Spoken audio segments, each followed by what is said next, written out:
और ये हम आप लोग जो है भिक्खु लोग, ये मैंने नागपुर में भी बोला, मुंबई में भी, भोपाल में भी और रायपुर में भी, ये 3 राज्यों में यही संदेश गया है। जो 12 तारीख से थे वही भिक्खु अभी भी डटे हुए हैं और युद्ध जीतने के लिए ऐसा योद्धा चाहिए, योद्धा भिक्खु चाहिए, उपासक चाहिए। मैंने नागपुर में वहां पर हमने मिला था तिनचुले जी, जयंती जी, उनको भी परिचय दी। युद्ध जीतने के लिए छोला भटूरा खाने वाला भिक्खु से जीती नहीं जाती है। जो यहां से राशन ले जाते थे, शिविर चलाते थे, 150 रोटी ले जाती थी, ऐसे से आंदोलन जीती नहीं जाती है। आज सुबह मैं के बौद्ध जी का एक पोस्ट पढ़ रहा था। आकाश लामा बीटी एक्ट निरस्त करने के पीछे और कुछ लोग आकाश लामा के पीछे। तो ये तो 3 राज्य जो मैं घूम के आया हूं, इसका मेन उद्देश्य क्या है? सत्यता जनाना। असल में क्या हो रहा है बोधगया में? हम तो देख रहे हैं व्हाट्सएप, फेसबुक में वहां पर अतिक्रमण हो रही है, डुंगरसर में हो रही है, महाबोधि में हो रही है, और धरना को उठा दिया गया या भाग गया। बहुत सा गलत फहमी फैला रहे हैं। असलियत क्या है? असलियत क्या है ये जानकारी दी। हमने कोशिश की बंधु बिनाचार्य को किस प्रकार से बचाना।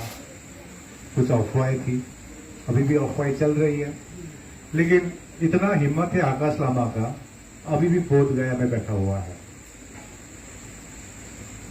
और इतना हिम्मत है देश भर घूम के, मैं जैसा पहले 3 साल पहले देश घूम घूम के बीटी एक्ट के बारे में जानकारी दी, अभी भी सत्यता क्या है ये जानकारी दे रहे हैं। अगला रणनीति क्या होगा इसके बारे में जानकारी हुई, तो आपको मैं जानकारी दूं। कानूनी मामला में कानूनी प्रकार से काम हो रही है। हम लोग ने नागपुर में सुनील सारीपुत्र जी, प्रकाश दार्शनिक जी, चंद्रबोधी पाटिल जी, गंभीर जी, इस प्रकार से दिल्ली से आया हुआ हमारा जो सुप्रीम कोर्ट का एडवोकेट है आनंद जोंडाले जी, महिलाओं में अनेक उपस्थिति थी।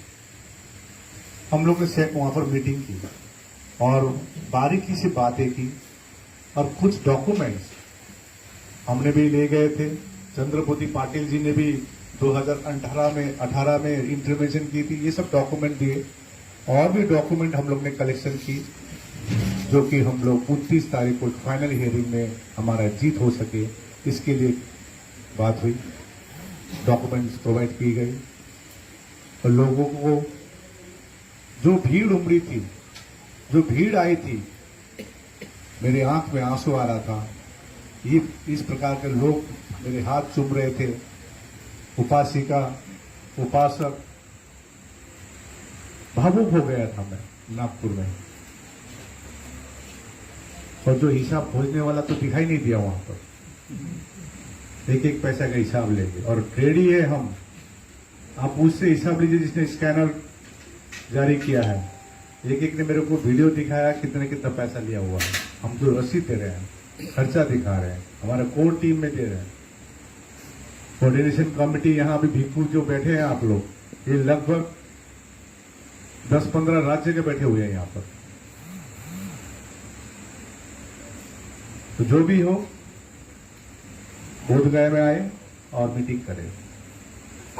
मेरे आज कोर्ट में हियरिंग था, आज हियरिंग वहां पर गए थे। अगला हियरिंग 25 जून को है।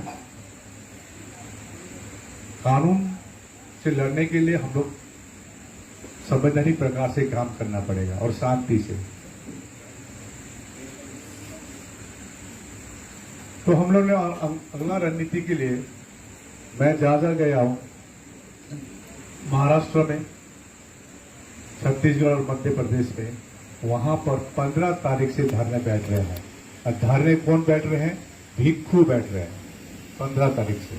ये रणनीति तैयार की और पूरी भारत में धरने में बैठेंगे। और मैं आज आह्वान करना चाहता हूं, आप लोग अपने अपने जगह पर धरने में बैठिए, 10 बैठिए, 15 बैठिए, 20 बैठिए, लेकिन भिक्खु बैठे। यदि भिक्खु हैं सामने बनाइए।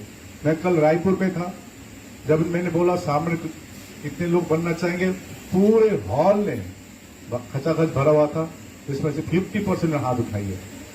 और कल रायपुर में लगभग छत्तीसगढ़ में जितने डिस्ट्रिक्ट है 33 डिस्ट्रिक्ट में लगभग 20 डिस्ट्रिक्ट के लोग आए थे, इतनी भीड़ थी।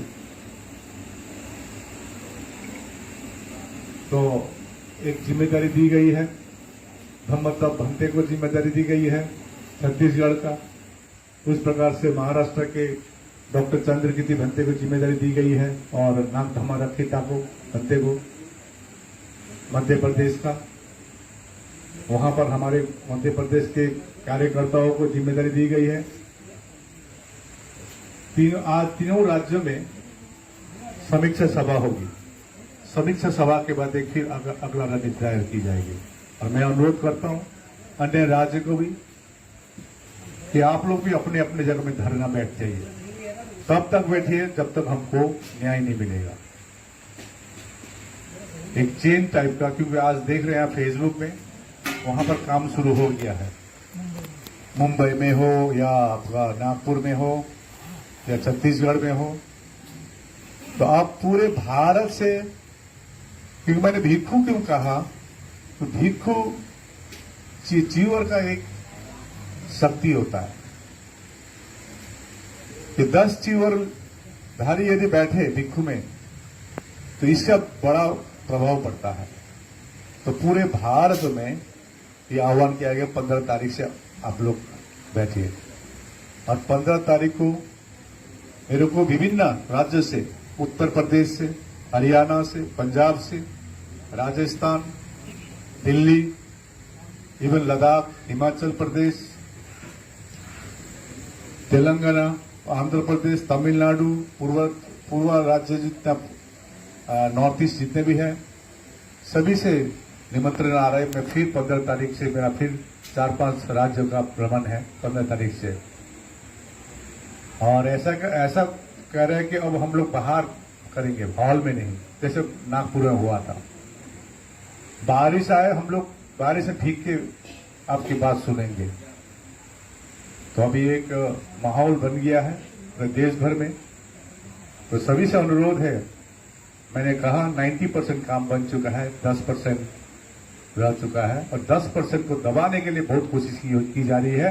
अब इस बार हम लोग दबेंगे नहीं, एक सही रणनीति से, सही मार्गदर्शन करते हुए मार्ग से हम लोग बीटी एक्ट 1949 निरस्त करके ही हम लोग दम लेंगे। धन्यवाद।